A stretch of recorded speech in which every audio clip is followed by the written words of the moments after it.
Eh wala na tayong magagawa. Total, nandito na naman tayo. Eh, sugdan na nato ang pangdisko. Hala kumbate, birahe, tsatsyahe, para aligri sa kadaghanan. Basta kay diri gyud mo makita ang maulawon nga tao. Pag makainom na, ay wala, hastang aligriha. Basta kay Papa bisag asa dul.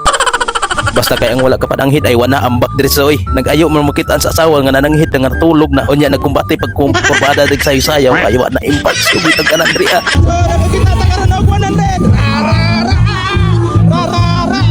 Masaya talaga ang tropa pag lahat kayo nagsama-sama.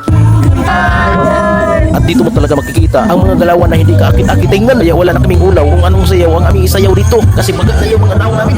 Mas baga pa naong sa bayot na dito diri ah.